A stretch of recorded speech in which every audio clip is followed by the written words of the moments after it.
కూడా శ్రీనగర్లో మరి ప్రదర్శనలు చేశారు, ధర్నాలు కూడా చేశారు. మనం అనుకుంటుంటాం అది ఇస్లాం ప్రపంచమే కదా, ఇస్లాం దేశమే కదా, ఇస్లామిక్ దేశమే కదా, అక్కడ ఎందుకు ఒకళ్ళనొకళ్ళు దాడులు చేసుకుని దగ్గర దగ్గర 65 నుంచి 70 మంది దాకా చంపుకోవడం దేనికి? ఎందుకు ఈ రకంగా ఉగ్రదాడులు జరుగుతున్నాయి? ఇది కేవలం పాకిస్తాన్కి మాత్రమే కన్ఫైన్ అయి ఉన్న సమస్య. దాని ప్రభావం మన మీద ఉంటుందా? భారత ఉపఖండం మీద ఉంటుందా? దీని వెనుక బలూచీలు ఉన్నారా, తాలిబాన్స్ ఉన్నారా, లేకపోతే ఈ మొత్తం వ్యవహారాన్ని ఇరాన్ వెనకాల నుండి నడిపిస్తుందా? ఇరాన్కి చోదక శక్తిగా ఉన్నది ఎవరు? ఇలా మొత్తం భారత ఉపఖండమే కాకుండా వెస్ట్ ఏషియా దాకా దీని ఇంపాక్ట్, ఆసియా దాకా దీని ఇంపాక్ట్ ఉంటుందా? ఏంటి సమస్య? ఒక పండగ వాతావరణం నెలకొన్న క్రమంలో ఊచకోత కోసినట్టుగా 70 మందిని మానవ బాంబులు బలికొంటాం. దీని మూలాల్లోకి వెళ్ళే క్రమంలో ఏర్పాటు చేసిన స్పెషల్ డిబేట్కి సంబంధించి చాలా అంశాలు ప్రస్తుతానికి రాబోతున్నాయి. దీంట్లో పార్టిసిపేట్ చేస్తున్నారు పేకేటి ప్రసాద్ గారు, political analyst, geo political affairs expert కూడా. నమస్తే ప్రసాద్ గారు. అలాగే కల్నల్ వివి రావు గారు, మాజీ ఆర్మీ అధికారి, వారికి కూడా నమస్తే. మరి గెస్ట్ మరి కాసేపట్లో జాయిన్ అవుతారు. టు స్టార్ట్ విత్ వివి రావు గారు. కల్నల్ రావు గారు చూశారు మసీదులో దాడి చేసి, అంటే మానవ బాంబు దాడి, దగ్గర దగ్గర 65 నుంచి 70 మంది, 100కు పైగా క్షతగాత్రులయ్యారు. ప్రత్యేకించి ఇస్లామాబాద్లో అత్యంత సెక్యూరిటీ, హై సెక్యూరిటీ ఉండే ఏరియాలో జరిగిన ఈ దాడి, ఇది కేవలం ఏంటంటే ఒక సంచలనం సృష్టించడానికి జరిగిన దాడా? దీని వెనకాల గల కారణాలు మనల్ని ఇరాన్ దాకా తీసుకెళ్తున్నాయా? ఇరాన్కి దీనికి సంబంధం లేదని నా అభిప్రాయం. ఎందుకంటే గతంలో ఎప్పుడు ఇరాన్ ఇటువంటి టెర్రరిస్ట్ యాక్టివిటీస్కి పాల్పడలేదు. పాకిస్తాన్లో మాత్రం ప్రతి సంవత్సరం కనీసం 2 సార్లు జరుగుతూనే ఉంది షియాస్ మీద అటాక్. అటు నార్త్ వెస్టర్న్ ఫ్రాంటియర్ ప్రావిన్స్ కావండి, ఇటు పాకిస్తాన్ పంజాబ్ కానివ్వండి, కొంతవరకు బలూచిస్తాన్ కావండి, ఇక్కడ జరుగుతూనే ఉన్నాయి షియా మాస్కులు. ఇది ఒక విధంగా చూస్తే ఏంటంటే ప్రస్తుతానికి పాకిస్తాన్లో 19 దేశాలతోటి ఒక జాయింట్ ఎక్సైజ్ నడుస్తుంది. దీని తర్వాత ఆఫ్ఘనిస్తాన్ మీద అటాక్ చేయడానికి ఒక పన్నాగం పన్నట్టు ఆ వ్యూహరచన బయటకు వస్తుంది. అందువల్ల చెప్పి దీన్ని రెడ్ ఫ్లాగ్ ఆపరేషన్ అంటున్నారు. అంటే ఏంటంటే పాకిస్తాన్ ఐఎస్ఐఏ ఈ ఆపరేషన్ చేయించి, ఎందుకంటే వాళ్ళకి ఎలాగా షియాస్ అంటే పడదు, ఆ షియా ఈ కోపం తీర్చుకోవడం, తర్వాత ఆఫ్ఘనిస్తాన్ మీద బ్లేమ్ చేయడం. లక్కీలీ ఇప్పుడు వరకు ఇండియా మీద మాత్రం డైరెక్ట్గా బ్లేమ్ చేయలేదు, పరోక్షంగా ఆఫ్ఘనిస్తాన్ బ్లేమ్ చేస్తూ ఆఫ్ఘనిస్తాన్కి సపోర్ట్ ఇస్తున్నారు భారత్ అన్నట్టుగా బ్లేమ్ చేయడం జరిగింది. అయితే బలూచిస్తాన్లో 3 రోజుల క్రితం రద్దే ఫిత్నా అనే పాకిస్తాన్ మిలిటరీ ఆపరేషన్ క్లోజ్ చేయడం జరిగింది. అందులో దాదాపు అఫీషియల్ వచ్చిన రికార్డ్స్ ప్రకారం 216 బలూచిస్తాన్ ఇన్సర్జెంట్స్, తర్వాత 40 సివిలియన్స్, 22 పాకిస్తాన్ ఆర్మీ సోల్జర్స్ అని చెప్తున్నారు. పాకిస్తాన్ జనరల్గా అండర్ ఎస్టిమేట్ చేసి చెప్తుంది వాళ్ళ ఓన్ క్యాజువాలిటీస్. ఇది 22 కాకుండా దాదాపు 75 to 80 ఉండే అవకాశాలు ఉన్నాయి. అంటే ఏంటంటే దాదాపు 300 క్యాజువాలిటీస్ అయినాయి లాస్ట్ 10 రోజుల్లో బలూచిస్తాన్లో. అలాగే నార్త్ వెస్టర్న్ ఫ్రాంటియర్ ప్రావిన్స్ అంతకుముందు ఏదైతే అనేవారో, ఇప్పుడు ఖైబర్ పఖ్తూన్వా ఏదైతే అంటారో, అక్కడ టీడీపీ విపరీతంగా విజృంభించి పడిపోతుంది. ఇటు పాకిస్తాన్ పంజాబ్లో పీటీఐ, పాకిస్తాన్ తెహ్రీక్ ఇన్సాఫ్ పార్టీ, ఇమ్రాన్ ఖాన్ గారికి సపోర్ట్లో తీవ్రంగా విరుచుపడడానికి తయారుగా ఉన్నారు. కేవలం సింధ్ మాత్రం కొంచెం కరాచీలో అక్కడ కూడా జరుగుతున్నాయి. ఎందుకంటే నిన్న 28th అమెండ్మెంట్ ప్రపోజల్ బయటకు వచ్చింది. 28th అమెండ్మెంట్ ప్రపోజల్ ప్రకారం పాకిస్తాన్ సింధ్ని 3 భాగాలు చేసే అవకాశం చాలా ఉంది. 1947 నుంచి కేవలం 4 రాష్ట్రాలే ఉన్నాయి. పిఓకే అన్నారు. అయితే ఈ 5 భాగాల్లోనూ చాలా విభజన చేసి, ఎస్పెషల్లీ పిఓకేలో గిల్గిట్ బాల్టిస్తాన్ వేరు చేసి, పాకిస్తాన్ పంజాబీ ముస్లిమ్స్ ఉండే నౌషరాయ్, కోట్లీ, ముజఫరాబాద్ని వేరు చేసి, సింధ్లో 3 ప్రాంతాలు చేసి, బలూచిస్తాన్లో 4 ప్రాంతాలు, ఖైబర్ పఖ్తూన్వాలో దాదాపు 9 ప్రాంతాలు. ఎందుకంటే అంతకుముందున్న తెగల బట్టి కేవలం పాకిస్తాన్ పంజాబ్ మాత్రం పెద్దగా డిస్టర్బెన్స్ లేకుండా చేయాలన్న 28th అమెండ్మెంట్ త్వరలో వాళ్ళ పార్లమెంట్కి రావాలి. సో ప్రస్తుతం ఉన్న పరిస్థితులు చూస్తే పాకిస్తాన్ చాలా క్లిష్ట పరిస్థితుల్లో ఉంది. ఇంకొకటి ఉంది, పాలెస్టైన్ హమాస్ ని అణగదొక్కడానికి ఇజ్రాయెల్లో ఏర్పడుతున్న పీస్ కమిటీ, అందులో పాకిస్తాన్ పార్టిసిపేట్ చేయాల్సింది. పైకి ఒప్పుకున్నా కానీ లోపల మాత్రం ఎంత మాత్రం ఇష్టం లేదు. ఆ ఇష్టం లేకుండా ఎలాగ దాన్ని దాటిపెట్టుకోవాలన్నది కూడా ఒక అంచనా ఉంది. దానివల్ల బాగా ఆఫ్ఘనిస్తాన్ మీద అటాక్ చేసే అవకాశాలు ఉన్నాయి. దేశంలోనే తీవ్ర అలజడులు చూపించి మేము ఈ ఆపరేషన్ పాలెస్టైన్ లో చేయలేము, ఇజ్రాయెల్ వెళ్ళలేము అని చూపించే అవకాశాలు కూడా చాలా ఉన్నాయి. ప్రస్తుతం పాకిస్తాన్ పరిస్థితి అది. చెప్పండి. అయితే కల్నల్ వివిరావు గారు, 28th అమెండ్మెంట్ వాళ్ళ నేషనల్ అసెంబ్లీలో ప్రవేశపెట్టాలి, వాళ్ళు చర్చించాలి, ఇవన్నీ పేరుకు జరిగే ప్రక్రియ. వాస్తవంగా ఆయన ఫీల్డ్ మార్షల్ తీసుకునేదే ఫైనల్ డెసిషన్, అదే ఫీల్డ్ మార్షల్ తీసుకునేది ఫైనల్ డెసిషన్. ఇవన్నీ ఐవాష్ తెలియదు కదా, ఇది ఆ దేశ ప్రజలకు తెలియదు అంటారు. తెలుస్తుందండి, కాకపోతే ఏంటంటే అక్కడ ఇలిటరసీ ఎక్కువ, ఇంటర్నెట్ లేదు, సోషల్ మీడియా ప్లాన్ ఉంది. మిగతా ఇప్పుడు ప్రస్తుతానికి నడుస్తున్నవన్నీ VPN మీద నడుస్తున్నాయి. ఆ VPN ద్వారా ఈ మెసేజ్లు వచ్చేవి ట్విట్టర్లో కూడా పాకిస్తాన్ చాలా వరకు బ్యాన్ గానే ఉంది. సిటిజన్స్ మాత్రం బ్యాన్. సో ఆ విధంగా అక్కడి నుంచి బయటికి వార్తలు వచ్చే అవకాశాలు చాలా తక్కువ ఉన్నాయి. ఆ విధంగా ఆఫ్ఘనిస్తాన్ ఒక శత్రువు కింద చూపించి పాత తాలిబాన్ ఏదైతే ఉందో వాళ్లే సపోర్ట్ చేసిన తాలిబాన్ దాని మీద విరుచుపడి వాళ్ళ కంట్రోల్లో తీసుకోవాలనుకుంటున్నారు. దీనికి కొంతవరకు అమెరికా మద్దతు ఉంటుంది. ఎందుకంటే వాళ్ళకి అంతకుముందు వదిలేసిన విపరీతమైన ఎక్విప్మెంట్ వదిలేసిన ఎయిర్పోర్ట్ కావాలి. ఆ ఎయిర్పోర్ట్ ఇవ్వడానికి పాకిస్తాన్ సపోర్ట్గా ఉండే అవకాశాలు చాలా ఉన్నాయి. ప్రత్యక్షంగా ప్రకటించారు కూడా, మేము మీకు హెల్ప్ చేస్తామని.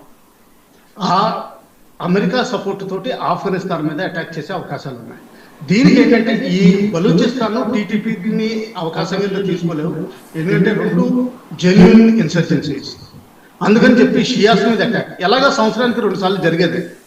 అది సున్నీస్ని ప్రోత్సహించడం, సున్నీ ఉగ్రవాదాన్ని ప్రోత్సహించడం, ఇదంతా ఇందులో ఒక భాగం. సున్నీ ఉగ్రవాదాన్ని ఎప్పుడైతే ప్రోత్సహిస్తుందో కొంతవరకు సౌదీ అరేబియా సపోర్ట్ కూడా పెరుగుతుంది. ఎందుకంటే సౌదీ అరేబియా సున్నీ భావాన్ని చాలా విపరీతంగా పెంచుతుంది. వాళ్ళ ట్రస్ట్ ద్వారా పరోక్షంగా అయినా సరే, డొనేషన్స్ ద్వారా అయినా సరే చాలా వరకు సపోర్ట్ వస్తుంది. సో ఈ విధంగా ఒక గేమ్ పాకిస్తాన్ ఆడుతున్నట్టు నా అభిప్రాయం. చెప్పండి. రైట్. పేగేట్ ప్రసాద్ గారు మీరేమంటారు? అంటే దాడి మనకి కేవలం ఇస్లామాబాద్లో జరిగింది, ఒకటి ఎక్కడి నుంచి చనిపోయారు, తాత్కాలికంగా అక్కడేవో 2 వర్గాల మధ్య వైషమ్యంగా మాత్రమే చూద్దామా, లేకపోతే దీనికి గ్లోబల్ పర్స్పెక్టివ్ దీని వెనకాల ఉందా? మొదటిగా చర్చలో పాల్గొన్న పెద్దలందరికీ నమస్కారం అండి. ఇక్కడ దీన్ని మల్టీ డైమెన్షనల్గా చూడాలి. దీన్ని ఉట్టి అక్కడేదో జస్ట్ షియాలు దాని మీద జరిగినట్టే కాకుండా పాకిస్తాన్లో ఇది ఒక్కటే చూడకుండా ఆన్ ద హోల్ చూసుకుంటే ఎక్కడ చూసినా సరే అలజడులు నడుస్తుంది. ఇక్కడ బలూచిస్తాన్లో కానివ్వండి, KP ప్రాంతంలో కానివ్వండి, ఇప్పుడు సింధ్ ప్రాంతంలో, లేకపోతే ఇప్పుడు ఇస్లామాబాద్లో కూడా అయ్యింది. అంటే ఓవరాల్గా ఇన్స్టెబిలిటీ చాలా ఎక్కువ ఉంది అక్కడ. ఇప్పుడు ఇది షియాద్ అంటే మన షియా మీద అటాక్లు ఎప్పుడు జరుగుతుంటాయి. So this is nothing new. అంటే ఇరాన్ వాళ్ళు షియాలు ఎక్కువ కాబట్టి ఇరాన్ వాళ్ళు ఏమైనా సపోర్ట్ చేశారా ఇండైరెక్ట్గా అని ఒక ఈ ఏవైతే ఉన్నాయో ఊహాగానాలు అవి నడుస్తున్నాయి. కానీ ఇరాన్ వాళ్ళకి ప్రస్తుతం వాళ్ళని డిఫెండ్ చేసుకోవడంలోనే వాళ్ళకి సరిపోతుంది. అక్కడ ఉండే వాళ్ళ కేపబిలిటీస్ని, లేకపోతే డ్రోన్స్ని, లేకపోతే మిజైల్స్ని, వాటిలన్నింటినీ రెడీ చేసుకుంటాడు. US వాడు ఎప్పుడు అటాక్ చేస్తాడన్న భయంతో ఉన్నారు. ఇంకా మనకి బలూచిస్తాన్ ప్రాంతంలో చూసుకుంటే అక్కడ చైనా వాడికి మేము బాబు ఇక్కడ ఖాళీ చేసి వెళ్ళిపోతాం, మా ఇన్వెస్ట్మెంట్లు ఏవైతే చేసి ఉన్నాయో అవి కూడా వెళ్ళిపోయినా బాధ లేదు అని. అయితే గ్వాదర్ పోర్ట్లో ఏదైతే ఉందో అక్కడ అమెరికా వాడు దాన్ని యూజ్ చేసుకుని ఇరాన్ మీద అటాక్ చేయడము, లేకపోతే అక్కడ ఈ బలూచిస్తాన్ ప్రాంతంలో రేర్ ఎర్త్ మెటల్స్ లేకపోతే ఇవి ఏవైతే ఉన్నాయో అవి తీసుకెళ్ళిపోదామని ఆ ధోరణిలో వాడున్నాడు. అంతర్గతంగా ఈ అసీం మునీర్కి చాలా వ్యతిరేకత వస్తుంది, even with in the army. ఇంకా సింధ్ ప్రాంతం నుంచి ఉండే ఆర్మీ వాళ్ళందరూ కూడా, లేకపోతే ఆర్మీలో ఎప్పటి నుంచో ఉండే వాళ్ళు కూడా ఇతనికి మొత్తం రివర్స్ అయ్యి ఇతన్ని ఏమన్నా ఎగ్జిక్యూట్ చేసేస్తారా అనే ఒక న్యూస్ కూడా భయం కూడా ఇతను పట్టుకుంది. అందుగురించి రోజుకి ఒక బంకర్ లో ఉంటున్నాడు ఇతను అనేది వస్తుంది. అందుగురించి దీన్ని మనం చూడాల్సింది ఏంటంటే ఉట్టి ఏదో షియాల మీద అటాక్ చేసేసారు ఇవి కాకుండా, ఎందుకంటే షియా కూడా మంచి ఫాలోయింగ్ ఉంది అక్రాస్ ద వరల్డ్, ఎస్పెషల్లీ మనకి ఇరాన్ లో చూసుకుంటే అసలు అందు గురించే మనకి ఈ కాశ్మీర్, ఈవెన్ లక్నోలో ఇక్కడ కూడా ప్రతి మొహరము లేకపోతే రంజాన్ టైంలో లక్నోలో కూడా జరుగుతూ ఉంటుంది. సో వీటిని మనం చూడాల్సింది ఏంటంటే జియో పొలిటికల్ కాంటెక్స్ట్ లో మనం చూడాల్సిన అవసరం ఎంతైనా ఉందండి. ఇక్కడ ఇంకా చెప్పాలంటే ఈ చైనా వాడి ఇన్వెస్ట్మెంట్లు చాలా రిస్క్ లో ఉన్నాయి ఇక్కడ ఈ ఏరియా. ప్రధానంగా కనిపిస్తుంది అది గ్వాదర్ ఎయిర్పోర్ట్ లో పెట్టారు, అవి ఇంకా డిలే అవుతుందేమో. ఎందుకంటే బిఎల్ఏ దాడులు, బలూచి లిబరేషన్ ఆర్మీ దాడులు, దగ్గర $65 బిలియన్ విలువైన ప్రాజెక్టులు సిపెక్ కింద, పాకిస్తాన్ ఎకనామిక్ కారిడార్ కింద పెడితే తిరుగుబాటు గ్రూపులు తరచు దాడులు చేస్తున్నాయి. చైనా ఇంజనీర్లు టార్గెట్ అయ్యారు, ఇంజనీర్ని కార్మికుల్ని టార్గెట్గా చేసుకొని. సో ఇక భద్రతా సమస్యల కారణంగా ప్రాజెక్టులు నిలిపేయాలి లేదా ఆలస్యం అవుతుంది. చైనాకి ఇది బర్డెన్ కదా.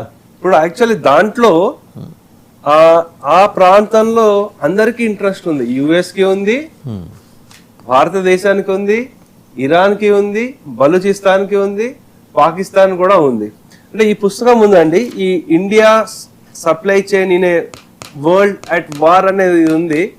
సో ఈ పుస్తకంలో మనము చూస్తే ఇక్కడ దీంట్లో వారు ఎక్స్ప్లెయిన్ చేసింది ఏంటంటే మలక్కా డైలమా, ఈ పుస్తకంలో మలక్కా డైలమా అని ఉంటుంది. వారు ఏం చెప్తారంటే more than 70% of fuel imports, ఈ ఫ్యూయల్ ఇంపోర్ట్స్ ఏవైతే ఉన్నాయో చైనాది ఈ మలక్కా స్ట్రైట్ నుంచే వస్తుంది. ఆ మలక్కా స్ట్రైట్ నుంచి ఇక్కడ it's very clearly mention. So అంటే వాడికి ఇదొక్క ప్రాంతంలో ఈ మలక్కా స్ట్రైట్ అంటే అరేబియన్ సీ నుంచి ఇలా వెళ్తున్నప్పుడు అక్కడ వాళ్ళకి ఏమవుతుందంటే ఇది ఒక బాటిల్ నెక్ అవుతుంది. దీనివల్ల గ్యాస్ కానీ ఇంపోర్ట్ చేసుకోవడానికి ఇంపోర్ట్ కాస్ట్ చాలా ఎక్కువ పడుతుంది.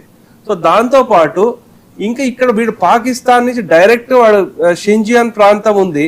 సో దాంట్లో మీరు చెప్పిన ఈ రోడ్ సిపెక్ రోడ్ ఏదైతే ఉందో దాని ఆ ఎకనామిక్ కారిడార్ నుంచి మొత్తం వాళ్ళ కాస్ట్లు ఎంత అయితే ఉన్నాయో అవి తగ్గించుకుందాం అని అనుకున్నాడు. అంటే ఈ ట్రాన్సిట్ టైం ఎంత తగ్గుతుందంటే అండి, ఇప్పుడు గ్వాదర్ పోర్ట్ వేస్తే ఆయిల్ ని, అంటే ఇక్కడ మిడిల్ ఈస్ట్ నుంచి ఆయిల్ అక్కడ వెళ్ళాలంటే 45 days పడుతుంది. ఆ 45 days ని గ్వాదర్ పోర్ట్ నుంచి డైరెక్ట్ లైన్ వేసుకుని 10 days లో పంపిద్దామని వాళ్ళ ప్లాన్. అది డిస్టెన్స్ కూడా 12,000 కిలోమీటర్లు ట్రావెల్ చేయాల్సింది సీ నుంచి, అది తగ్గుతుంది.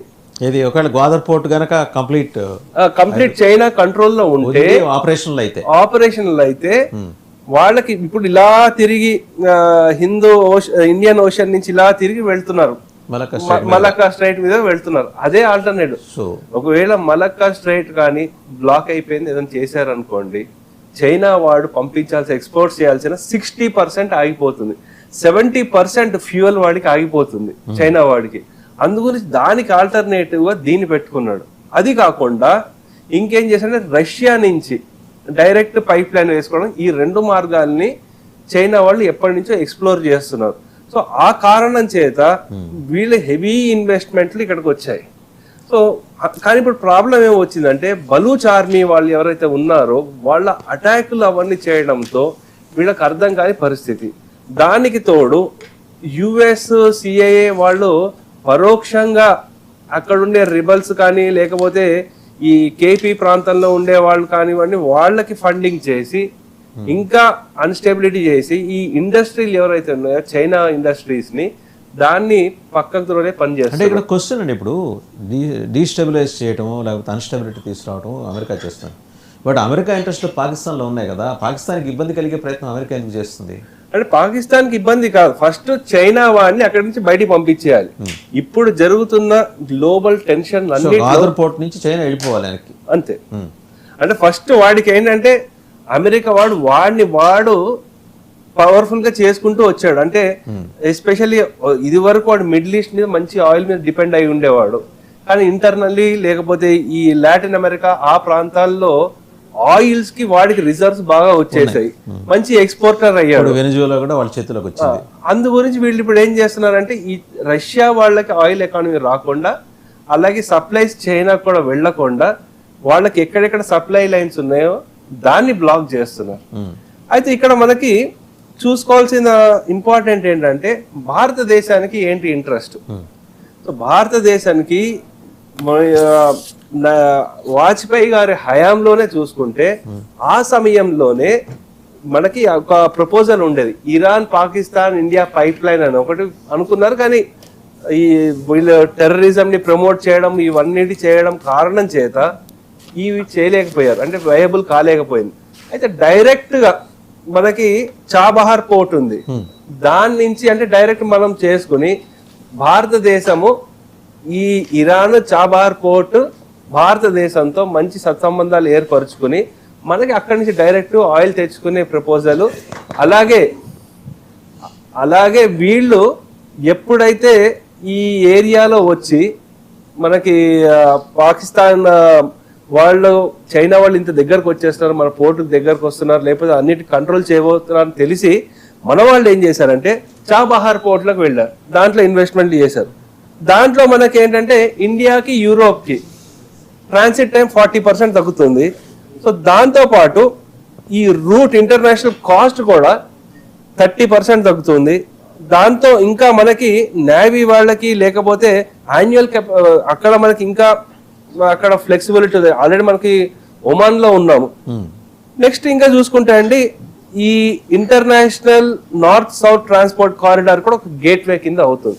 సో అందు గురించి ఏంటంటే ఈ జియో పాలిటిక్స్ లో భారత్ కు ఉండే ఇంట్రెస్ట్ భారత్ కు ఉంది.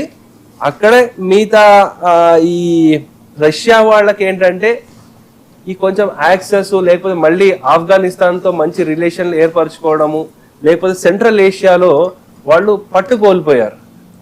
ఏ పట్టు అయితే కోల్పోయారో దాన్ని మళ్ళీ తెచ్చుకునే ప్రయత్నంలో రష్యా వాళ్ళు ఉన్నారు. సో అందు గురించి వాళ్ళకి ఏంటంటే ఈ జియో పాలిటిక్స్ టెన్షన్స్ లో ఇది ఒక కేంద్ర బిందువు అవుతుంది. రైట్. ఒకసారి మనతో పాటు జాయిన్ అయ్యారు జూపూడి ప్రభాకర్ రావు గారు, రక్షణ రంగ వ్యవహారాల నిపుణులు కూడా. వారు రక్షణ రంగంలో కూడా పనిచేశారు, కీలక బాధ్యతలు నిర్వహించారు, అంతర్జాతీయ వ్యవహారాల మీద పట్టుంది. సో జూపూడి ప్రభాకర్ రావు గారు, ఇన్ఫ్యాక్ట్ మొన్న ఇస్లామాబాద్లో జరిగిన దాడి, ఉగ్రదాడి, మానవబాంబును పేలు చేస్తున్నారు, 65 నుంచి 70 మంది చనిపోయారు, షియాలకు చెందిన మసీదులో జరిగింది. మనకు అక్కడ కనిపిస్తుంది ఏంటంటే ఇది షియా సున్నీ టెన్షన్ లాగా చూడాలా, లేకపోతే జియో పొలిటికల్ అఫైర్స్లో చోటు చేసుకుంటున్న డెవలప్మెంట్స్ నేపథ్యంలో జరుగుతున్న దాడిగా చూడాలా. మూడోది చాలా కీలకమైంది. ఇప్పుడు ఇజ్రాయెల్ కోసం అమెరికా ప్రతిపాదించింది బోర్డ్ ఆఫ్ పీస్ అని. ఆ బోర్డ్ ఆఫ్ పీస్లో చైనా, పాకిస్తాన్ కూడా భాగస్వామి.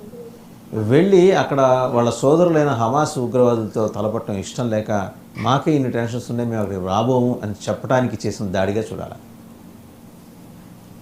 అంటే ఒకటి మనం దీన్ని ఉగ్రవాద కార్యక్రమాలు ఆ యాంగిల్లో చూసినప్పుడు మనకు ఒక సమాధానం దొరుకుతుంది. మీరు ఇందాక చెప్పినట్టుగా జియో పొలిటికల్ నేపథ్యంలో చూస్తే ఎగ్జాక్ట్లీ ఇంటర్నేషనల్ అఫైర్స్ని మన చుట్టూ ఉన్నటువంటి దేశాల్లో, మన బార్డర్ కంట్రీస్గా ఉన్నటువంటి ఈ దేశాల్లో రీసెంట్గా చూసినప్పుడు వీటన్నిటికీ మూలం ఎక్కడ కనబడుతుందంటే అమెరికాలో కనబడుతుంది.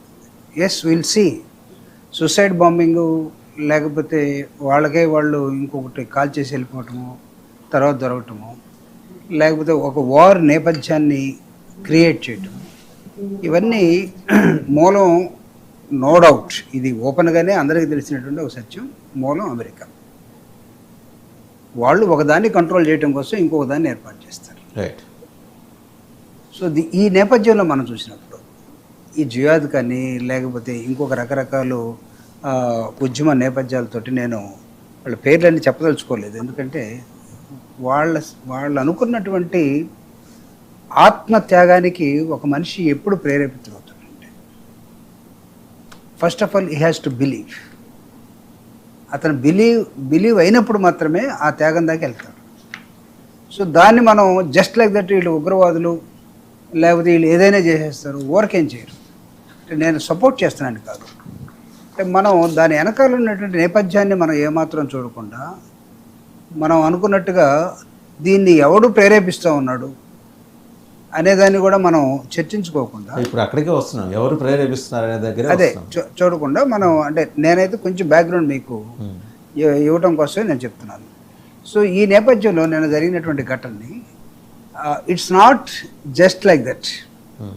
దీని వెనకాల అనేకమైనటువంటి ఈ ఉగ్రవాద, నాకు ఇష్టం లేకుండా ఆ పదాన్ని నేను వాడుతున్నాను, ఆ గ్రూపుల్లో ఉన్నటువంటి వాళ్ళ ఇన్ఫార్మల్ కమ్యూనికేషన్ వాళ్ళకు ఉన్నాయి.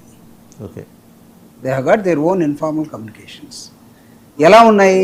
మనం వాట్సాప్ను వాడటం లేదు, వాళ్ళు వాడకూడదు, నిషేధం. So it is totally ban అంటే there are so many ways. ఇప్పుడు అంతెందుకు, ఇజ్రాయెల్ నీకు హమాస్ని కొట్టాలంటే ఎంత టైం పట్టింది? Even though support from the USA వచ్చి ప్రత్యేకంగా బాంబింగ్ చేసి తప్ప. But Israel is not an ordinary issue and as per as the military issues are concern.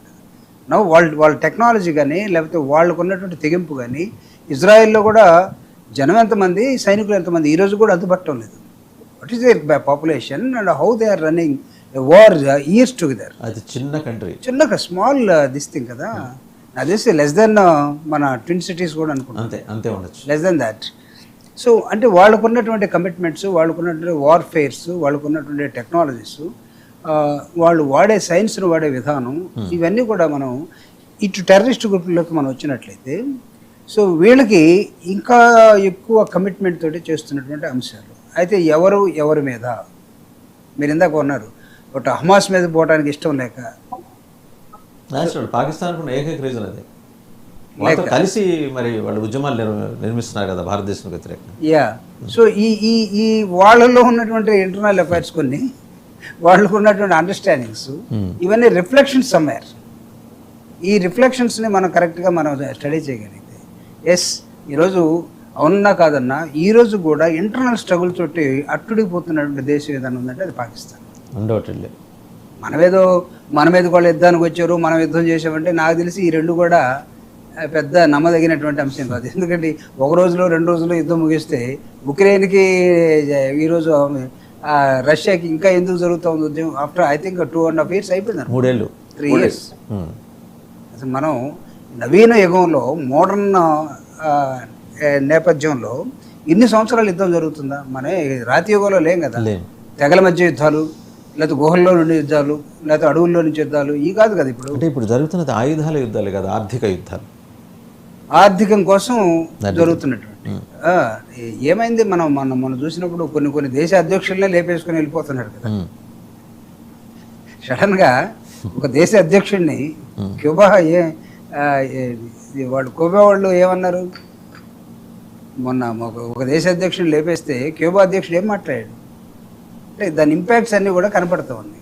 Cascading effect ఉంటుంది, ఖచ్చితంగా ఉంటుంది. సో ఈ ఇంటర్నేషనల్ అఫైర్స్లో మనం చూసినప్పుడు సార్ నాకు తెలిసి then the next question may would come, so what would be the role of India international అఫైర్స్లో? మనం కూడా ఈరోజు మనం చెప్పుకుంటూ ఉన్నాం, మోడీ గారు ఒక 65 దేశాలు తిరిగారు కాబట్టి మనం బ్రహ్మాండంగా ఉన్నాం అనుకుంటే I'm sorry, answer is no. ఆ విధంగా చూస్తే చైనా వెళ్ళొచ్చిన తర్వాత, రష్యా వెళ్ళొచ్చిన తర్వాత, నెక్స్ట్ ట్రంప్ నిన్న ఒక డీల్ చేస్తే మనం రష్యా నుంచి ఆయిల్ మనం మానేసుకుంటే ఒక బ్యారెల్కే నిజంగా మనం ఎంత లాస్ పోతున్నామో అంత ఎక్కువ పెట్టి అమెరికా దగ్గర ఎందుకు కొనాల్సి వస్తుందో, and whose money is this again. So ఇదంతా కూడా ఏంటంటే ఈ సప్లై చైన్ వ్యవస్థల్లో వీటన్నిటి పరిణామాల ప్రభావము స్పష్టంగా కనిపిస్తుంది. అండ్ మీరు ఇందాక ఒక మాట అన్నారు చూడండి, ఇవన్నీ కూడా ఆఫ్టర్ ఆల్ చూస్తే మళ్ళీ ఎకానమీ, ఆయిల్, ఎకానమీ అంటే ఆయిల్. సో ఆ రిసోర్సెస్ దగ్గరికి మనం ఒక కంట్రీ తోటి బాగుంటే ఇంకో కంట్రీ ఇబ్బంది పెట్టి, లేకపోతే ఇంకో కంట్రీతో బాగుంటే it's a bilateral issues for India. How you are going to maintain this is most important. ఇది మనం కొంతకాలం వీళ్ళతోటి కొంతకాలం వాళ్ళతోటి at the time of I think Nehru అలీన విధానం మనం తీసుకున్నప్పుడు మన స్టాండ్ ఎప్పుడు కూడా చేంజ్ కాల. So now our stand is taking a place as something like a sine curve. కింద పడుతున్నాం, పైకి లేస్తున్నాం. గ్లోబల్ ఆర్డర్ కూడా చేంజ్ అవుతుంది కదా, అనివార్యంగా మనం కూడా మారాల్సిన పరిస్థితి ఏర్పడింది. స్ట్రాటజికల్గా ఒకవేళ అది మనం స్ట్రాటజిక్గా చేస్తున్నామా అంటే దాని స్ట్రాటజిక్గా చేసేదాన్ని కూడా స్టాండర్డ్స్ ఉండాలి, స్టాండర్డ్నెస్ ఉండాలి. సో మనం as what happened, we went to I think our honourable prime minister went to Russia. And in turn Russia prime minister అధ్యక్షుడు మన దేశానికి వచ్చాడు. ఏం జరిగింది? మనం చైనా వెళ్ళాం. అంతకుముందు చైనా అధ్యక్షుడు మన దగ్గర వచ్చాడు. చైనా అధ్యక్షుడు నార్మల్ ఒక దేశ అధ్యక్షుడు ఇంకొక దేశానికి వస్తుంటే ఎక్కడ దిగుతాడు మామూలుగా? సో ఇట్స్ నాకు కూడా ఈ రోజుకి అందనటువంటి ఒక సమాధానం సార్. జిన్పింగ్ ఇండియాకి వచ్చాడు. ఇండియాకి వచ్చి ఎక్కడ దిగాడు అతను? ఈ ల్యాండెడ్ ఇన్ గుజరాత్. గుజరాత్లో టాక్స్ అయిపోయిన తర్వాత visited Delhi. Not landed. Landing and visiting totally different. So వాణిజ్య అవసరాలు ఇక్కడ స్పష్టంగా కనిపిస్తుంది. అంటే నీకు గుజరాత్ బేస్డ్ గా చేసుకొని వ్యాపారం నడపడం కోసం ఒక దేశ అధ్యక్షుడు మన దేశంలో ఒక వ్యాపార కేంద్రం దగ్గర ఉన్నటువంటి ఒక పెద్ద పోర్ట్ ఉన్న దగ్గరికి వచ్చి చేరాడా, లేకపోతే నిజంగా ఒక దేశ అధ్యక్షుని కలవటం కోసం ఆ అధ్యక్షుడు ఎక్కడ ఉంటాడో, రెసిడెన్స్ ఎక్కడ ఉంటుందో, క్యాపిటల్ ఎక్కడ ఉంటుందో ఆడకు వస్తున్నారా? పుతిన్ ఎక్కడికి వచ్చాడు? ఢిల్లీ వచ్చాడు. ఎందుకు పోలేదు? గుజరాత్లో నిందించలేదు, చైనా నిందించారు అక్కడ. సో ఇది క్వశ్చన్. గౌచ్యంగా అంటే ఖచ్చితంగా దౌత్యపరమైన నేపథ్యాలు వ్యవస్థలు వెనకాల పనిచేస్తూ ఉంటాయి. అంటే బ్యాక్గ్రౌండ్లో పనిచేసే వ్యవస్థలు చాలా ఉంటాయి. అవి అన్నీ కూడా మనం ఓపెన్ ప్లాట్ఫామ్లో డిస్కస్ చేయలేకపోవచ్చు. రక్షణ రంగానికి చెందిన వారు కాబట్టి మీకు ఎక్కువ తెలుసు మాకన్నా. సార్ అంటే దీస్ ఆర్ ఆల్ సార్. మామూలుగా ఇప్పుడు ఏమైందంటే ఇన్ఫర్మేషన్ రెవల్యూషన్ వచ్చేసిన తర్వాత మనకి ప్రతిదీ కూడా అంటే బోత్ సైడ్స్ కాయనికి రెండు వైపులు అన్నట్టుగా మనం ఇది అనుకుంటే ఇంకొక వైపుని కూడా చర్చించేవాళ్ళు ఉన్నారు. సో మీలాంటి మీడియా సీనియర్ జర్నలిస్టులు దీన్ని మీ యాంగిల్ మీరు ఇస్తారు. అంటే to educate the people what's happening in our country or what's happening in and out and గ్లోబల్గా ఏం జరుగుతుంది అనేది. సో మాలాంటి వాళ్ళకి ఏం తెలుస్తాయి? జనరల్గా మేము పేపర్ చూసో లేకపోతే రాజకీయాన్ని చేసే క్రమంలో ఇప్పుడంతా కూడా I'm representing A regional party. No, why I'm talking about... నేపథ్యం రక్షణ రంగం. So, I worked for Ministry of Defense for 17 years, no doubt about it. The space materials, తర్వాత జరుగుతున్న విషయాలు ఇవన్నీ చర్చిస్తాం కానీ బట్ ఒక పొలిటీషియన్కి జనరల్గా ఉన్నటువంటి ఆ బౌండరీస్ దాటి పార్టీ లైన్స్ దాటి మాట్లాడాలా, లేకపోతే మాట్లాడే దేశం మొత్తం గురించి మనం విశ్లేషించుకోవాలా? విశ్లేషించుకోవాలన్నప్పుడు how these other pockets are working in fact. ఇప్పుడు జియోలాజికల్గా స్ట్రాటజీస్ అన్ని మారిపోతున్నా. ఎందుకు the other day I think మన డిఫెన్స్ అడ్వైజర్ అనుకుంటాను event the IIT Chennai Dhaval garu వెళ్ళాడు. అక్కడ ఆయన ఐఐటీన్స్ గురించి మాట్లాడుతూ చాలా వేరే కామెంట్స్ చేశాడు. అంటే మీరు త్వరగా అందుకోకపోతే మీరు ఏదో మిస్ అవుతారు అన్నట్టుగా. For what? అంటే their tendency, I mean studying in IIT, their tendency is totally different. Perspective is totally different. But మనం ఏం ఇంజెక్ట్ చేయబోతున్నాం? వాట్ వీఆర్ ఇంజెక్టింగ్ అంటే రియల్లీ వాళ్ళ దగ్గర నుంచి మనకి ఏం కావాలో మనం కోరుకుంటా ఉన్నాం. సో నువ్వేమైనా క్లాసులో టీచ్ చేస్తున్నావా? No, you're teaching something in the class and ఎక్స్టర్నల్గా ఒకళ్ళు వెళ్ళిపోయి అక్కడ క్లాసులో మాట్లాడేది ఒకటి.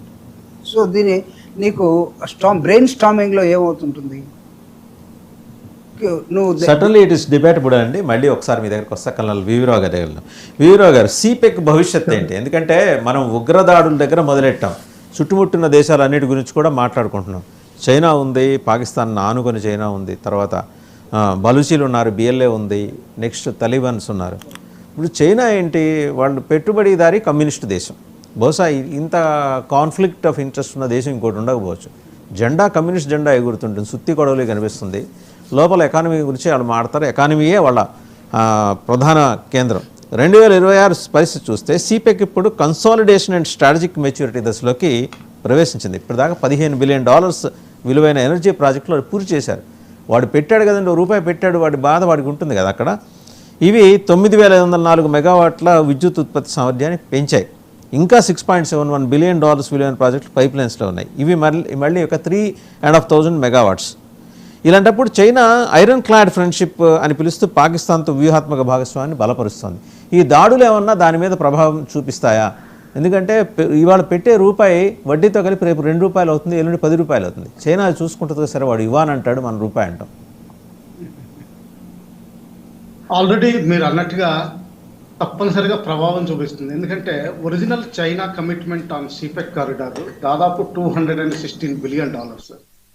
అందులో దాదాపు $165 బిలియన్ ఖర్చు అయినట్టు వాళ్ళు లెక్క చూపిస్తున్నారు. అఫ్ కోర్స్ అది ఇన్ఫ్లేటెడ్ ఫిగర్స్ అనుకోండి, చైనా కంపెనీస్ అన్నిటికీ బెనిఫిట్ చూపించడానికి. ఇంకా మిగతాది కొంచెం స్టాప్ చేసినట్టు రిపోర్ట్స్ వస్తున్నాయి. అలాగే రైల్వే లైన్ క్వెట్టా నుంచి ఇస్లామాబాద్ సింధు ద్వారా చుట్టూరు తిరిగి వెళ్లే రైల్వే లైన్ ఏదైతే ఉందో దాని మోడర్నైజేషన్ కావాల్సిన అవసరం చాలా ఉంది. ఆ మోడర్నైజేషన్కి ముందర ఇచ్చిన కమిట్మెంట్ వెనక్కి తీసుకుని మీకు మీరు సరిపెట్టుకోండి, మీరు డెవలప్ చేసుకోండి అని పాకిస్తాన్కి వదిలేశారు. అదొకటి. రెండవది, 3 రోజుల క్రితం ఎప్పుడైతే బలూచి రెబెల్స్ ఎస్పెషల్లీ 6 ఉమెన్ ఆత్మాహుతి దాడులు వాళ్ళు ప్రభావం చూసారో, కొంచెం గోదాల్లో కూడా 2 మహిళలు ఆత్మాహుతి దాడి చేసుకోవడం ప్రభావం చూశారు. చైనా వాళ్ళు డైరెక్ట్గా బలూచిస్తాన్ లిబరేషన్ ఆర్మీ తోటి ఇన్ఫార్మల్ టాక్స్, ట్రాక్ టు టాక్స్లో మొదలుపెట్టి వాళ్ళతో ఒక ఒప్పందం కూడా చేసుకున్నట్టు రిపోర్ట్ వచ్చింది. మీరు మా చైనీస్ పర్సనల్ ఉన్న చోట మీరు అటాక్ చేయకూడదు. దానికి బలూచిస్తాన్ లిబరేషన్ ఆర్మీ హామీ ఇచ్చినట్టు తెలుస్తోంది. ఇది ఎక్కువ ప్రచారం జరగలేదు కానీ ఇది మీడియాలో కూడా వచ్చింది క్లియర్గా. అంటే ఏంటంటే చైనాకి పాకిస్తాన్ గవర్నమెంట్ మీద నమ్మకం పోయింది, దానివల్ల కొత్తగా ఇన్వెస్ట్ చేసే పరిస్థితిలో లేరు. ఈ పైన సిపెక్ కారిడార్ ఎక్కడైతే పాకిస్తాన్లో ఎంటర్ అవుతుందో దాన్ని ఇండియా క్లెయిమ్ చేస్తోంది. ఆ ఏరియాని ఇండియా క్లెయిమ్ చేస్తుంటే కేవలం ముజఫరాబాద్కి 9 కిలోమీటర్ల దూరంలో వెనకాల ఈ సిపెక్ కారిడార్ వెళ్తుంది. ఒకవేళ ముజఫరాబాద్ మనం ఆక్యుపై చేయగలిగితే సిపెక్ కారిడార్ డైరెక్ట్గా ఇంపాక్ట్లోకి వస్తుంది. అందువల్ల చైనాకి ప్రస్తుతానికి నమ్మకం లేదు, కొత్త ఇన్వెస్ట్మెంట్లు మానేశారు. అలాగే ఆఫ్ఘనిస్తాన్కి separate railway line, road line తీసుకుని వెళ్ళి ఆఫ్ఘనిస్తాన్ తోటి వఖాన్ కారిడార్ కాకుండా చైనా నుంచి ఇటు పాకిస్తాన్ ద్వారా తీసుకెళ్దాం అంటున్నారు. అది కూడా ప్రస్తుతం ఉన్న పాకిస్తాన్ ఆఫ్ఘనిస్తాన్ సమస్యల వల్ల అది కూడా ప్రాజెక్టు ముందరకు నడవట్లేదు. కేవలం చైనా పాకిస్తాన్ని వాడుకుంటుంది. ఎందుకు? ఇండియాకి ఎగ్నెస్ట్గా ఒక చిన్న కంట్రీని పెద్ద దేశమైన ఇండియా ముందర నిలబెట్టి ఇండియాకి ట్రబుల్ చూపించవచ్చు. ఇండియాతోటి స్నేహ సంబంధాలు మెరుగుపరుచుకుంటా పాకిస్తాన్ని ఎగ్గవచ్చు.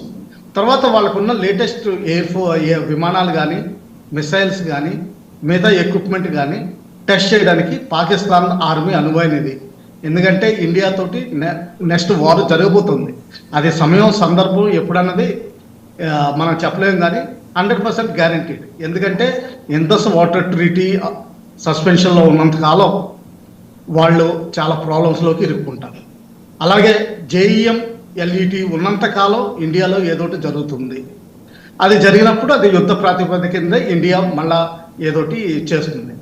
దానివల్ల ఏంటంటే వాళ్ళు ఎక్విప్మెంట్ టెస్ట్ చేసుకోవడానికి ఇది వాడుతున్నారు. ఇంకా గ్వాదర్ పోర్ట్ అంటారా, గ్వాదర్ పోర్ట్లో ఒక టెక్నికల్ ప్రాబ్లం ఉంది.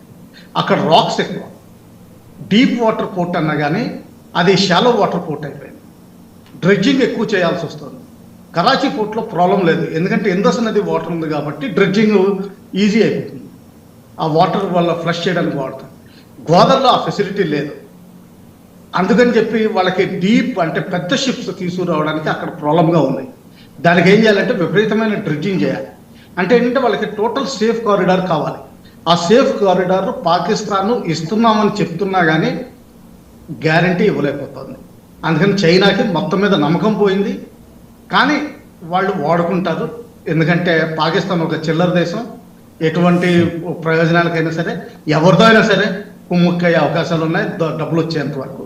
అది చెప్పండి. కల్నల్ రావు గారు, అయితే దీని మీద సిపెక్ మీద పెట్టుబడులు తగ్గించారు కానీ వాళ్ళ పెట్టుబడుల విస్తరణ 2-3 రంగాల్లోకి వెళ్ళింది. మినరల్ సెక్టర్లో $10 బిలియన్ పెడుతున్నారు. అది కూడా పాకిస్తాన్లో, as you rightly said earlier, mineral exploration. Balochistan is known for rare earth elements and minerals. So మీరు అన్నారు కదా, వాళ్ళతో అంతర్గతంగా ఒక అవగాహనకు వచ్చింది. If such is the case, Balochistan విడిపడటానికి చైనా ఏమన్నా పరోక్షంగా మద్దతు పలికే అవకాశం ఉందా? ఎందుకంటే బలూచీలో 33 నుంచి 35 రకాల తెగలు ఉన్నాయి. దో వాళ్ళందరూ కూడా ఇస్లాంని వాళ్ళు ఫాలో అయినప్పటికీ every sect has their own traditions and culture. అలాంటి వాళ్ళ సమూహాన్ని మన దగ్గరగా చేసుకుంటే, ఎందుకంటే అక్కడి నుంచి వారియర్స్ ఉన్నారు. ఇన్ఫ్యాక్ట్ మన ఇప్పుడు జైల్లో ఉన్న ఇమ్రాన్ ఖాన్ కూడా ఆ ప్రాంతానికి చెందినవారే. అందుకనే కదా పంజాబ్కి చెందిన దాన్ని ఏమంటారు, అప్పర్ సోషల్ సెగ్మెంట్స్, అగ్రవర్ణాలని నేను అన్ను కానీ అప్పర్ సోషల్ సెగ్మెంట్స్ డామినేట్ చేయటాన్ని మిగిలిన ప్రాంతాల్లో సింధ్, ఖైబర్ పఖ్తూన్ఖ్వా, అలాగే బలుచి ఈ ప్రాంతాల వాళ్ళు వ్యతిరేకిస్తున్నారు. అందువల్ల ఆ ప్రాంతాన్నే తమకు అనుకూలంగా మార్చుకుంటే వాళ్ళ పోర్టు కానీ, వాళ్ళ వ్యవహారం కానీ, వాళ్ళ వ్యాపారం కానీ రోజు ₹10 వ్యాపారం చేసుకోవడానికి చైనాకు అనువుగా ఉంటుంది కదా. వాళ్ళతోటి అంతర్గతంగా ఒక ఏర్పాటు చేసుకున్న అండర్స్టాండింగ్కి వచ్చి పాకిస్తాన్ని నిలువరించే ప్రయత్నం ఏమన్నా భవిష్యత్తులో చేసే అవకాశాలు ఉన్నాయా? 200% అవకాశాలు ఉన్నాయి. వాళ్ళు ఆల్రెడీ మొదలు పెట్టారు. ఎందుకంటే సిపెక్ కారిడార్ చైనా నుంచి షాక్షగం కారిడార్ ద్వారా పిఓకే తర్వాత ఖైబర్ పఖ్తూన్ఖ్వా వెళ్తుంది. ఆ ఖైబర్ పఖ్తూన్ఖ్వా నుంచి పాకిస్తాన్, పంజాబ్ వస్తుంది. అందుకనే అక్కడి నుంచి ఆఫ్ఘనిస్తాన్ లింక్ మొదలు పెట్టాలని చూశారు. ఎందుకంటే ఫ్యూచర్లో కూడా ఒకవేళ ఇండియాతోటి ఏదైనా సరే, ఒకవేళ పిఓకే గొడవైనా కానీ ఇండియాతోటి ఒక ఒప్పందం చేసుకుని స్టేల్మేట్ మెయింటైన్ చేయాలని ఆఫ్ఘనిస్తాన్కి రోడ్డు కారిడార్ మెయింటైన్ చేయగలిగే అవకాశం ఉంది. అలాగే బలూచిస్తాన్ తోటి ఆల్రెడీ చర్చలు మొదలుపెట్టారు. ప్రస్తుత పరిస్థితుల్లో అవి తీవ్ర స్థాయికి చేరుకోలేదు. కానీ ఫ్యూచర్లో ఏమాత్రం పొలిటికల్ కన్సిడరేషన్స్ మారినా కానీ, ఖైబర్ పఖ్తూన్ఖ్వా ఇండిపెండెన్స్ తీసుకోవాలని చూసినా కానీ, బలూచిస్తాన్ ఆల్రెడీ ఒక మిడిల్ లెవెల్కి చేరుకుంది.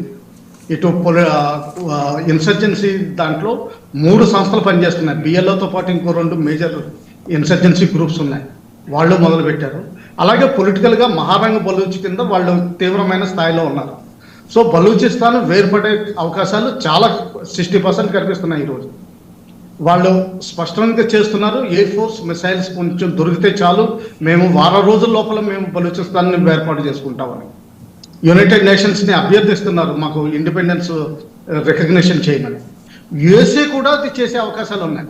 ఎందుకంటే ఒకవేళ గ్వాదర్ పోర్ట్ నుంచి చైనాను వెళ్ళగొట్టగలిగితే ఆ గ్వాదర్ పోర్ట్ డెవలప్ చేసిన దాన్ని అమెరికా తీసుకుని వాళ్ళ విధానాలకి వాడుకునే అవకాశం, తర్వాత ఇరాన్ని చుట్టుముట్టే అవకాశం, 2 విధాలుగా కూడా అది పనిచేస్తుంది.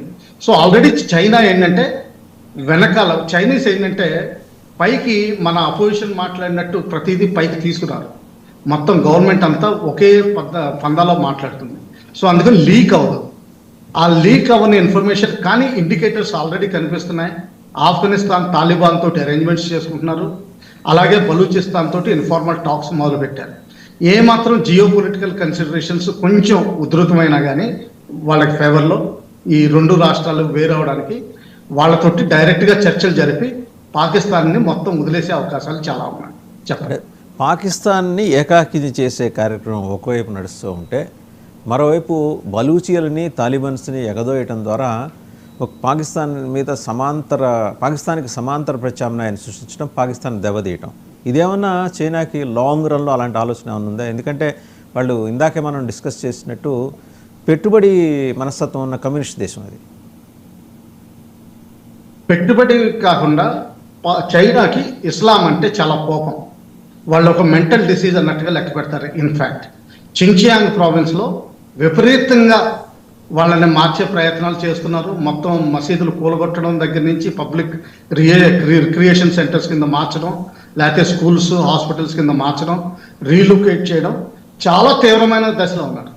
పాకిస్తాన్ ఇప్పుడు వరకు ఒక్క మాట మాట్లాడలేదు. ఇస్లాంకి ప్రాతినిధ్యం తీసుకుంటాను అనుకుంటుంది కానీ ఎప్పుడూ తీసుకోలేదు. ఆ విధంగా చూస్తే ఏంటంటే చైనాకి పాకిస్తాన్ అంటే నిజంగా మనసులో మాత్రం కరెక్ట్ ఒపీనియన్ లేదు. సో ఆ విధంగా ఏంటంటే బలూచిస్తాన్ చాలా వరకు ట్రైబల్స్ కాబట్టి కొంతవరకు ఒరిజినల్ హ్యాబిట్స్ మిగిలిపోయినాయి. ఏదైతే కలాట్ ప్రావిన్స్ ఇండిపెండెన్స్ డిక్లేర్ చేస్తుందో 1948లో, నిజంగా మన దేశం ఆ రోజున స్ట్రాటజిక్ వ్యూస్ వాడుంటే మనకి బలూచిస్తాన్ మనకి సపోర్ట్లో ఉండేది ఇండిపెండెంట్ దేశం. అయితే మనం హెల్ప్ చేయకపోవడం వల్ల ఆ రోజున కలాట్ దేశంతో పాటు మిగతా 2 చిన్న రాజ్యాలు కూడా పాకిస్తాన్లో విలీనం అవడం, మనకి పాకిస్తాన్ ఆర్మీ ఇన్వేజన్ చేయగలిగింది. మన టైంలో ఇంటర్వెన్షన్ చేసుకోలేకపోయాం. జేఎన్కే గిల్గిట్ స్కార్డులో ఎలా చేసుకోలేకపోయామో అక్కడ కూడా అలాగే ఫెయిల్ అయినట్లు లెక్క పెట్టుకోవాలి. అలాగే ఈ 9 ప్రావిన్సెస్ 9 ట్రైబల్స్ ఏవైతే ఉన్నాయో ఎన్డబ్ల్యూఎఫ్పి, వీళ్ళందరికీ ఫస్ట్ వీళ్ళు ఆఫ్ఘనిస్తాన్ తోటి రిలేషన్షిప్ ఎక్కువ పెట్టుకుంటారు, పాకిస్తాన్ తోటి తక్కువ పెట్టుకుంటారు. పేరుకు ముస్లిమ్స్ అయినా కానీ వీళ్ళు తెగలు వేరు, వాళ్ళ కల్చర్ వేరు, వాళ్ళ యాటిట్యూడ్స్ యాప్టిట్యూడ్స్ మొత్తం వేరు. పాకిస్తాన్ పంజాబ్ ఒక్కటే పాకిస్తాన్ అని చెప్పుకోదగ్గ దేశం, సింధు కూడా కాదు. ఇప్పుడు 28th అమెండ్మెంట్ ద్వారా ఏదైతే చిన్న రాష్ట్రాలు చేస్తున్నారో నన్ను అడిగితే అది దేశానికి డెవలప్మెంట్ బదులు ఇంకా వినాశనానికి దారితీసే అవకాశాలు ఉన్నాయి. ఎందుకంటే సింధు రాష్ట్రంలో మాత్రం 100% గొడవలు అవుతాయి. అందులో పీపీపీ విపరీతంగా దెబ్బతింటుంది. ఎందుకంటే బెనజీర్ భుట్టో లేకపోతే జర్దారి భుట్టో వాళ్ళ ఫ్యామిలీ వాళ్ళ మొత్తం 2.5 లక్షల ఎకరాలు నార్త్ ప్రాంతంలో ఉన్నాయి. ఎప్పుడైతే సౌత్ సింధు ప్రాంతం వేరైపోయిందో సౌత్ సింధు దాంట్లో పీపీపీకి ప్రాబల్యం తగ్గుతుంది. అందువల్ల ఏంటంటే వాళ్ళు మొత్తం వాళ్ళే అపోజ్ చేస్తారు. సో దీనివల్ల చాలా ఉధృతమయ్యే అవకాశాలు ఉన్నాయి. రాజ్నాథ్ సింగ్ గారు ఇది గ్రహించే కావాలి, ఆ స్టేట్మెంట్ ఇచ్చారు, ఒక రోజు తిరిగి జాయిన్ అయ్యే అవకాశాలు ఉన్నట్టుగా. అలాగే మొహాజిర్స్ కరాచీలో ఎక్కువ ఉన్నారు, సో లాహోర్లో తక్కువ ఉంటారు. ఆ విధంగా కూడా చాలా జియో పొలిటికల్ డైమెన్షన్స్ మొత్తం మారే అవకాశం ఉంది. ఏదేమైనా కానీ పాకిస్తాన్ తన టెర్రరిస్ట్ ధోరణి వదిలిపెట్టి డెవలప్మెంట్, ఓపెన్ లిబరలిజం, డెమోక్రసీ ఇవి తీసుకున్నంత వరకు తీవ్రంగా దెబ్బతింటుంది. విచ్ఛిన్నమయ్యే అవకాశాలు మాత్రం ఈ రోజు కాకపోతే 2047 కల్లా ప్రస్తుత పాకిస్తాన్ షేప్ మాత్రం 100% ఉండే అవకాశం ఎట్టి పరిస్థితుల్లోనూ లేవు. ఒక ఆర్మీ అధికారిగా మీ అబ్జర్వేషన్స్ చాలా సటిల్ అబ్జర్వేషన్స్ ఉన్నాయి. మీరు ప్రస్తావన చేశారు కాబట్టి ఇక్కడ ఒక విషయం మనం ఇంతకుముందు మాట్లాడుకుంది ఇంకోసారి గుర్తు చేసుకోవాలి. వీ మస్ట్ బి రిమెంబరింగ్, ఆయన మనకి ఒక అద్భుతమైన రక్షణ మంత్రి ఉండేవాళ్ళు.